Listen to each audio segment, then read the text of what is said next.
warahmatullahi wabarakatuh. Kenalkan, nama saya Muhammad Nurullah, Kambukas 1 Baik, produk yang saya angkat yaitu produksi yogurt menggunakan bakteri Streptococcus thermophilus dan Lactobacillus bulgaricus. Yogurt merupakan produk yang diperoleh dari olahan susu yang telah dipasteurisasi kemudian difermentasi dengan bakteri tertentu sampai diperoleh keasaman, bau, dan rasa yang khas dengan atau tanpa penambahan bahan yang diinginkan. Bentuknya mirip yogurt atau es krim tetapi dengan rasa agak asam. Yogurt merupakan produk fermentasi susu yang diberi tambahan bakteri sebagai starter. Jenis bakteri yang digunakan adalah Streptococcus thermophilus dan Lactobacillus bulgaricus. Bakteri-bakteri ini yang akan memicu proses fermentasi dari susu, yaitu mengubah laktosa pada susu menjadi asam. Manfaat yogurt. Yogurt diketahui lebih kaya gizi daripada susu sebagai bahan dasar dalam pembuatan yogurt. Hal ini dikarenakan meningkatnya total padatan sehingga kandungan zat-zat gizi lainnya meningkat. Yogurt kaya protein, kalsium, riboflavin, vitamin B6 dan vitamin B12. Selain itu, yogurt dapat membantu proses pencernaan, meningkatkan kekebalan tubuh, mengurangi diare, diet, melindungi dari kanker. Bahkan ada kelebihan yogurt yang tidak dimiliki oleh susu murni. Salah satunya yaitu sangat cocok dikonsumsi oleh penderita yang tidak toleran terhadap laktosa. Bakteri Streptococcus thermophilus dan Lactobacillus bulgaricus. Bakteri Lactobacillus bulgaricus dan Streptococcus thermophilus merupakan bakteri asam laktat yang paling baik dalam pembuatan yogurt, di mana Lactobacillus bulgaricus akan menghasilkan asam amino dan peptida pendek yang dapat memicu pertumbuhan Streptococcus thermophilus. Dan Streptococcus thermophilus sendiri memproduksi asam format yang dapat membantu pertumbuhan Lactobacillus bulgaricus.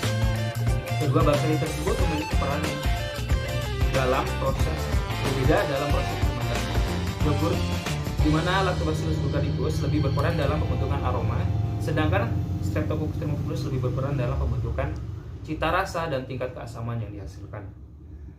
Proses pembuatan yogurt. Bibit yogurt berupa serbuk yang berisi Lactobacillus bulgaricus, Streptococcus thermophilus, dan Lactobacillus acidophilus sebanyak 20 gram.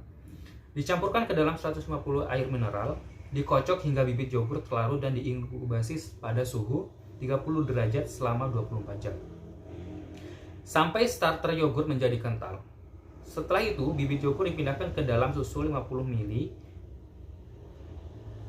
Bibit dapat dicampurkan ke dalam 1 liter susu pasteurisasi, sehingga 150 ml bibit yogurt dapat digunakan untuk 3 liter susu pasteurisasi. Diinkubasi selama 12 jam pada suhu 30 derajat, hasil produksi berupa yogurt yang dapat digunakan. Langkah-langkah pembuatan yogurt. Susu segar dipanaskan sampai suhu 90 derajat Celcius dan selalu diaduk agar proteinnya tidak mengalami koagulasi. Pada suhu tersebut dipertahankan selama 1 jam. Apabila dilakukan pasteurisasi, maka suhu pemanasannya adalah 70 sampai 75 derajat Celcius. Setelah dipanaskan, selanjutnya dilakukan pendinginan sampai suhunya turun menjadi 37 sampai 45 derajat Celcius. Pendinginan tersebut dilakukan dalam wadah tertutup.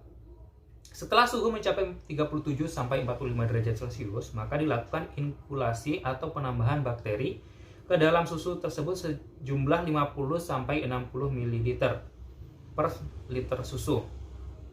Penambahan bakteri dilakukan dengan aseptik atau di dekat api. Setelah ditambah bakteri, selanjutnya diperam pada ruangan hangat 30 sampai 40 derajat Celcius dalam keadaan tertutup rapat selama 3 hari.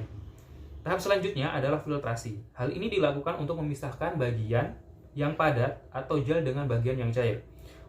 Pada waktu pemisahan ini diusahakan dilakukan di dekat api sehingga bagian yang cair sebagai starter berikutnya terhindar dari kontaminasi. Bagian yang padat inilah yang siap dikonsumsi atau yogurt.